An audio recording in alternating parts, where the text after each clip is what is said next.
தளபதி fans இதை பார்த்தீங்கன்னா கண்டிப்பாக வந்து சப்ஸ்கிரைபிள் பண்ணி பெல் ஐக்கானை கிளிக் பண்ணுங்கள், வீடியோவை சப்போர்ட் பண்ணுங்கள். ஏன் நான் சொல்கிறேன்னா, நானும் ஒரு தளபதி ஃபேன். சூப்பர் ஸ்டார் ரஜினிகாந்துக்கு எப்போயுமே நான் மரியாதை கொடுப்பேன். ஸோ அவங்க ஃபேன்ஸ் வந்து தேவையில்லாமல் தகாத வார்த்தைகளை சொல்லி தளபதியை திட்டுறாங்க. இந்த படம் ரிவ்யூவில் கூட கேட்ட கேள்விக்கு மட்டும் விடைய சொல்லிட்டு போகாமல் கேட்காத கேள்விக்கெல்லாம் விடைய சொல்லிட்டு போகிறாங்க. ஸோ அது ரொம்ப பிடிக்கலை. நான் அப்பவும் சொல்கிறது அதுதான், இப்போவும் சொல்கிறது இதுதான். படத்தை பார்த்தா படத்தை பற்றி மட்டும் பேசுங்க, சம்மதம் இல்லாமல் பேசாதீங்க தம்பி அண்ணாக்களா. வாயை கொஞ்சம் அடக்கி பேசுங்க. ஸோ கூலி காலி அப்படின்னு ஒரு பக்கம், கூலி சும்மா செம்மையாக இருக்குது, மாசாக இருக்குது அப்படின்னு இன்னொரு பக்கம். இன்றைக்கி நாங்கள் பார்க்க போகிறது கூலியோட ரிவ்யூ தாங்க. ஆனஸ்ட்டாக என்னை பொறுத்தளவில் நான் பார்த்தேன் படம். ஸோ நான் வந்து ரிவ்யூ பண்ணுறேன். உங்களுக்கு பிடிச்சிருந்தால் லைக் பண்ணுங்கள், கமெண்ட் பண்ணுங்கள், ஷேர் பண்ணுங்கள். மறந்துடாமல் என் சேனலுக்கு புதுசாக யாரும் வந்திருந்தால் சப்ஸ்கிரைப் பண்ணி பெல் ஐக்கானை கிளிக் பண்ணி வச்சுங்க. ரொம்ப நேரம் பேசாமல் வாங்க ரிவ்யூவுக்கு போகலாம், விஷயத்தை பார்க்கலாம். கைஸ், நெருப்பு மாதிரி போய்கிட்டு இருக்கு இன்றைக்கி கூலி படத்தோட ரிவ்யூ. பிகாஸ் படம் பார்த்தவங்க ப்ளஸ் மைனஸ் அப்படின்னு ரிவ்யூ பண்ணிக்கிட்டு இருக்காங்க. ஸோ நானும் படம் பார்த்தேன். ஸோ அதில் ப்ளஸ் எது மைனஸ் எது, ஏன் இப்படி படம் இருக்குது, ஏன் இப்படி படம் இல்லை அப்படின்றத வாங்க பார்க்கலாம். ஒரு நிமிஷம் இருங்க அப்படியே. ஸோ நான் கொஞ்சமாக எழுதி வச்சுருக்கேன். என்னென்னு பார்த்தீங்கன்னா,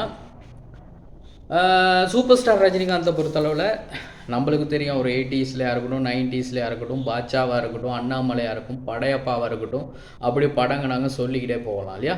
ஸோ அவரோட ஸ்டைல் அடிக்க தமிழ் சினிமாவில் யாரும் இல்லைன்னு கூட சொல்லலாம். ஏன்னா அவர் நடந்து வந்தாலே ஒரு ஸ்டைலு தாங்க. அவர் நடந்து வந்தாலே வேறு லெவல். அந்த பாட்சா படத்தில் வர மியூசிக், பாட்சா பாட்சா அப்படி வருவார்ல, அந்த மாதிரி அவர் நடந்தாலே வேறு லெவலுங்க. ஸோ அப்படி இருக்க காலகட்டத்தில் 74 வயசில் இந்த கூலி படத்தில் அவர் நடித்து இந்த படம் வெளியாகிருக்குன்னா, இன்றைக்கி இந்த படத்தை போயிட்டு பார்க்க போது சூப்பர் ஸ்டார் ரஜினிகாந்த் 74 வயசில் இப்படி நடிக்கிறாருன்னா, இப்போ இருக்க ஆக்டர்ஸ் வந்து 74 வயசில் நடிப்பாங்களானே தெரியாது. ஏன்னா அவரை பொறுத்தளவில் அவர் நடிச்சுக்கிட்டு இருக்காரு இன்னும் ஹீரோவாக. அவரோட வயசில் இருக்கவங்க அப்பாவுக்கு நடிக்கிறாங்க, அண்ணனுக்கு நடிக்கிறாங்க, என் தாத்தாவுக்கு கூட நடிச்சிருக்காங்க. ஸோ தலைவர் எப்பவுமே சூப்பர் ஸ்டாராக 50 வருஷம் இருக்காருங்க. ஸோ அதுக்கே ஒரு ஆன்சராக போங்க. ஓகே ரைட், இப்போ நாங்கள் விஷயத்துக்கு பார்க்கலாம். நாகார்ஜுன் வந்து பக்கா ஸ்டைலிஷாக இருக்காருங்க. இந்த படத்தில் பக்கா ஸ்டைலிஷாக லோகேஷ் கனகராஜ் காமிச்சிருக்காரு நாகார்ஜுனை. அவரோட அந்த சீன்லாம் பார்த்தீங்கன்னா பெருசாக ஒன்றும் இல்லைங்க. அவர் ஸ்டைலிஷாக இருக்கார், படத்தில் ஓகே தான்.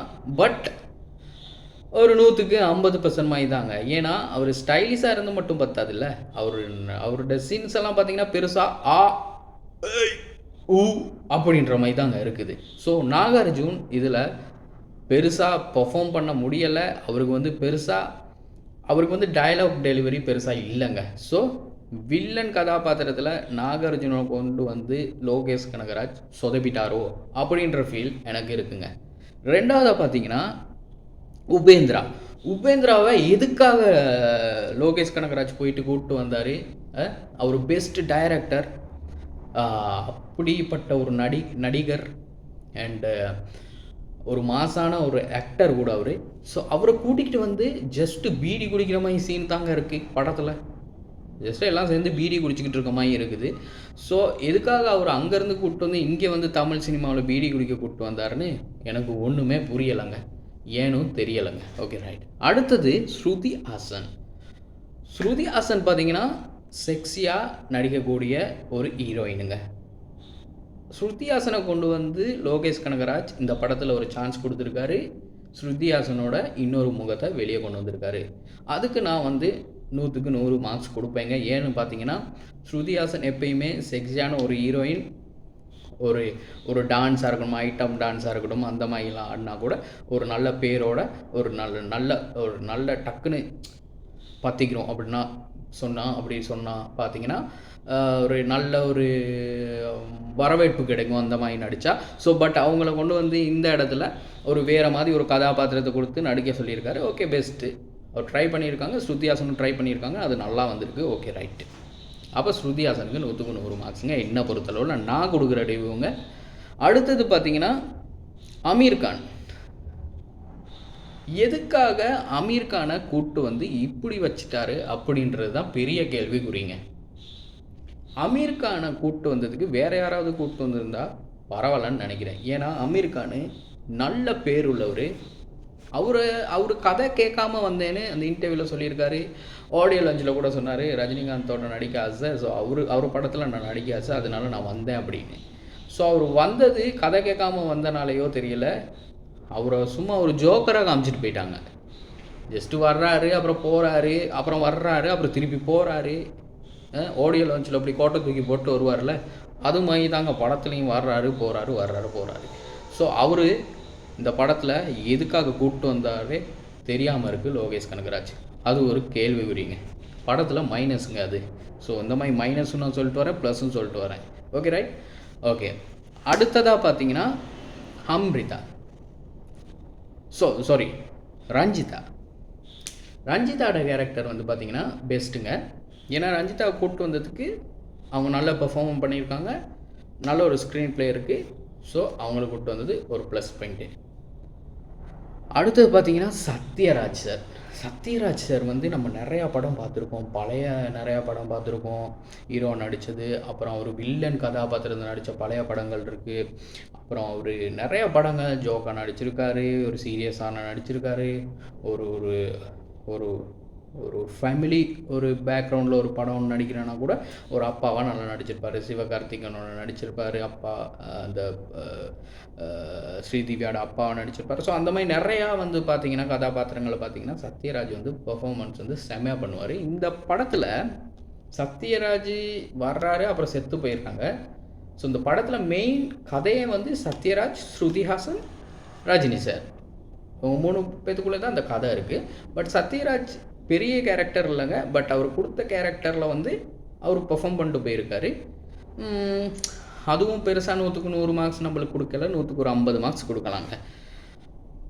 ஸோ இந்த படத்தில் மெயினாக ஒரு சர்ப்ரைஸ் இருக்குங்க. என்னென்னு பார்த்தீங்கன்னா டான்ஸும் ஆடுறாரு, வில்லன்களையே மிரட்டுறாரு, ஆக்ஷனும் பயங்கரமாக பண்ணுறாரு அப்படின்னு ஒரு கேரக்டர் இருக்குங்க. அந்த கேரக்டரை லோகேஷ் கனகராஜ் எழுதுறதுக்கே வந்து ரொம்ப டைம் எடுத்துக்கிட்டேன் அப்படின்னு சொல்லியிருந்தார். சோபியனுங்க அந்த கேரக்டர்னு நடிச்சிருக்காரு. சூப்பர், அவருக்கு ஒரு சல்யூட்டுங்க. செம்மையாக நடிச்சிருக்காரு, செம்மையாக கலக்கியிருக்காரு. அவர் திடீர்னு ஒரு வில்லனுங்களே மிரட்டுறாரு. அப்புறம் பார்த்தீங்கன்னா திடீர்னு ஒரு டான்ஸ் பெர்ஃபார்மன்ஸ் மோனிகா பாட்டில் பக்கா. பட் அந்த டான்ஸ் பெர்ஃபார்மன்ஸ் பெருசாக பார்க்க கிடைக்கல. ஏன்னா வந்து கொஞ்சம் நேரத்தில் ஃபோனில் பேசுகிறாங்க, அப்புறம் டான்ஸ் ஆடுறாங்க, அப்படி தான் இருந்துச்சு. பட் அவரோட டான்ஸ் பெர்ஃபார்மன்ஸாக இருக்கட்டும், வில்லன்களுக்கே வில்லன் மாதிரி நடித்ததாக இருக்கட்டும், அவரோட ஆக்ஷனாக இருக்கட்டும், வேறு லெவல் கலக்கிட்டார். ஒரு நேரம் நான் வந்து யோசிக்க ஆரம்பிச்சிட்டேன் படம் பார்த்துக்கிட்டு இருக்கும்போது, ரஜினிகாந்த் ஹீரோவா இல்லை இவர் தான் ஹீரோவா அந்த மாதிரிங்க. ஏன்னா படத்தில் அப்படி நடிச்சிருந்தார். அவரை லோகேஷ் கூப்பிட்டு வந்து பயங்கரமாக அவருக்கு தமிழ் சினிமாவில் ஒரு பேரை எடுத்து கொடுத்துட்டு போயிருக்காரு. ஸோ அதுக்கு ஹேண்ட்ஸ் ஆஃப் லோகேஷ்க்கும் அண்ட் சபியனுக்கும். ஸோ இந்த படம் மிகப்பெரிய ஹிட் ஆகும்னு நினச்சிக்கிட்டு இருந்தோம். என்னை பொறுத்தளவில் ஆனஸ்டான ரிவ்யூ நான் கொடுத்துருக்கேன். இதில் ப்ளஸ்ஸும் சொல்லியிருக்கேன், மைனஸும் சொல்லியிருக்கேன். உண்மைக்கு சொல்லணுன்னா இந்த படம் ஹிட் ஆகுமா ஹிட் ஆகாதா, 1000 கோடி அடிக்கும்னு நிறைய பேர் சொல்லிக்கிட்டு இருந்தாங்க ரஜினி ஃபேன்ஸ் எல்லாம். இப்போ 1000 கோடி அடிக்குமான்றதே கேள்விக்குறியில் ஓடிக்கிட்டு இருக்குது. நிறைய பேர் வந்து இப்போ கூட தளபதியை பற்றி கேவலமாக பேசுகிறாங்க. அணில் அப்படின்னு சொல்லி ஒரு பட்ட பேரை சொல்லி பேசுகிறாங்க. தளபதி வருவார், ஜனநாயகன் படம் 2026 வரும். அவர் சொல்ல மாட்டார், பட் ரெக்கார்ட் பிரேக் பண்ணி ரெக்கார்டு ஒன்று வச்சுட்டு தான் போவார். அந்த ரெக்கார்டு, அவர் வைக்கிற ரெக்கார்டை யாராலையும் உடைக்க முடியாது. பிகாஸ் நான் தளபதி ஃபேன். இன்றைக்கி நான் சொல்கிறேன், தளபதி ஃபேன்ஸ் இதை பார்த்தீங்கன்னா கண்டிப்பாக வந்து சப்ஸ்கிரைபிள் பண்ணி பெல் ஐக்கானை கிளிக் பண்ணுங்கள், வீடியோவை சப்போர்ட் பண்ணுங்கள். ஏன் நான் சொல்கிறேன்னா, நானும் ஒரு தளபதி ஃபேன். சூப்பர் ஸ்டார் ரஜினிகாந்துக்கு எப்போயுமே நான் மரியாதை கொடுப்பேன். ஸோ அவங்க ஃபேன்ஸ் வந்து தேவையில்லாமல் தகாத வார்த்தைகளை சொல்லி தளபதியை திட்டுறாங்க. இந்த படம் ரிவ்யூவில் கூட கேட்ட கேள்விக்கு மட்டும் விடைய சொல்லிட்டு போகாமல் கேட்காத கேள்விக்கெல்லாம் விடைய சொல்லிட்டு போகிறாங்க. ஸோ அது ரொம்ப பிடிக்கலை. நான் அப்பவும் சொல்கிறது அதுதான், இப்போவும் சொல்கிறது இதுதான். படத்தை பார்த்தா படத்தை பற்றி மட்டும் பேசுங்க, சம்மதம் இல்லாமல் பேசாதீங்க தம்பி அண்ணாக்களா. வாயை கொஞ்சம் அடக்கி பேசுங்க. ஸோ இந்த படம் வெற்றி பெறணும்னு நான் வாழ்த்துறேன் கூலி படம் டீமுக்கு எல்லாத்துக்கும். பட் கூலி படத்துக்கு நான் கொடுக்குற மார்க்ஸு 10க்கு 6ங்க.